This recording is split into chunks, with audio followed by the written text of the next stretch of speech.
When a 6-month-old baby with paralysis drifts off to sleep, their puppy does something no one could have predicted. Hit subscribe and share where you're watching from. The doorbell rang. It wasn't the usual soft chime that brought a sense of excitement. No, this one was loud, urgent, almost frantic. David glanced up, his fingers still frozen over his laptop keyboard. For a moment, he thought he might just ignore it, but then he heard Cela's footsteps coming from the kitchen. David, who's at the door? She called out, wiping her hands on her apron. As she walked toward him, David felt a pang of confusion. They weren't expecting anyone. Still, he dragged himself up and walked to the door. He opened it slowly, only to be met by a sight that would shake them to their core. A young woman stood there, tears in her eyes, cradling a baby in her arms. The baby looked so tiny, so fragile, wrapped in a faded pink blanket. The woman's face was pale, her clothes wrinkled and dirty, as if she hadn't slept or eaten for days.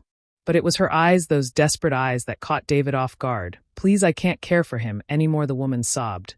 "He's yours now." Before David could say a word, she thrust the baby into his arms, handed him a crumpled envelope, and turned to leave. It all happened in a blur. David stood there frozen as the woman disappeared down the street, vanishing like a ghost into the distance. Cela rushed to his side, her hands shaking as she took the letter. They both read it in silence, the words sinking in slowly, one painful sentence at a time. The woman's story was heartbreaking. Her baby, just 6 months old, had been born paralyzed from the waist down. She was overwhelmed, unable to provide the care he needed. She had no family, no one to help, and the father had left when he found out the baby's condition. She wrote about how she had seen Cela at the hospital during her own pregnancy, and how Cela's kindness had given her hope. She believed that David and Claire could provide the love and care this baby so desperately needed. David and Claire looked at each other, a whirlwind of emotions swirling between them. This wasn't the life they had planned, this wasn't the future they had imagined.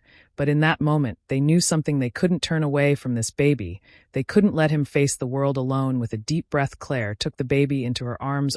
Despite the shock, despite the fear, she felt a fierce protectiveness rise in her. This was her child now. They would figure it out together. But what neither of them knew as they stood there holding that tiny paralyzed baby was that their world was about to change in ways they couldn't even begin to imagine. And it would be a small, scruffy puppy that would lead them to their miracle. The first few days were a blur. David and Cela barely slept, running on adrenaline as they adjusted to their new life. Oliver, though so small and fragile, had a presence. He was the center of their world now. Even if they were still figuring things out, Cela stayed home from work for a while to focus on Oliver, learning his needs and routines. David had to juggle his work while stepping in to help. Every moment felt like a rush, feeding, changing, comforting. But amid the chaos, there was a quiet joy. Oliver's little smile, Miles, the way he'd coo when Cela gently rocked him to sleep, it all made their hearts swell. But they were still new to this. They weren't prepared for a paralyzed baby. They didn't know how to give him the physical therapy he needed, or how to ensure his future would be as bright as it could be. All they knew was that they had to try, they had to be strong. One morning, after another sleepless night, Cela found herself in the backyard.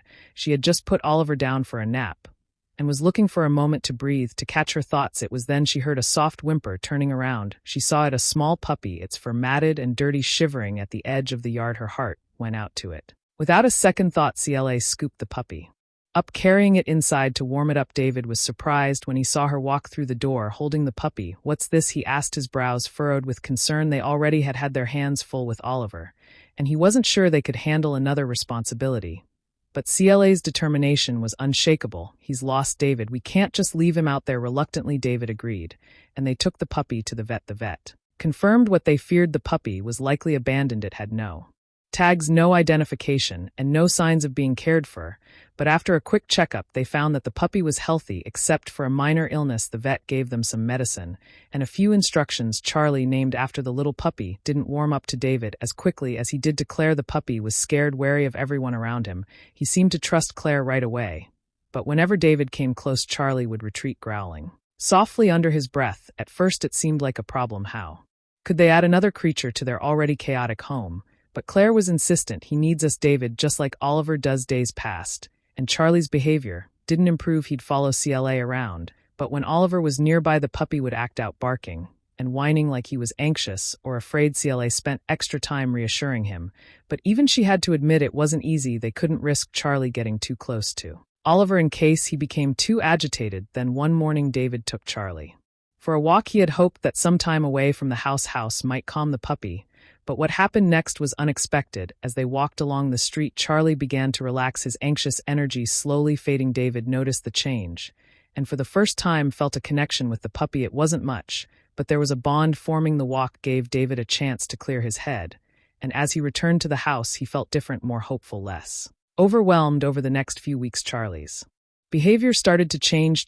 He was still protective of CLA, but he began to warm up to David too slowly, very slowly. Charlie started to accept Oliver into his world. At first, he would sit at a distance, his eyes focused on the baby, as if unsure of how to react. But one afternoon, while CLA was busy feeding Oliver, something miraculous happened. Charlie, who had always kept his distance, climbed up onto the couch next to Oliver. He sniffed the baby gently, and then laid his head down on the armrest. Just inches away from the little one, it was a moment of peace, a sign that maybe they were all starting to come together as a family. As Oliver grew stronger, so did their bond with Charlie. The puppy had become part of the family, a protector, and a source of joy. The house, once filled with uncertainty and fear, now echoed with laughter, Oliver's giggles, Claire's gentle reassurances, and David's soft encouragements. But it wasn't just about the puppy, it was about the lessons they learned, the strength they found in each other. The days were long, and the nights even longer, but every day brought them closer to something beautiful, something they never expected.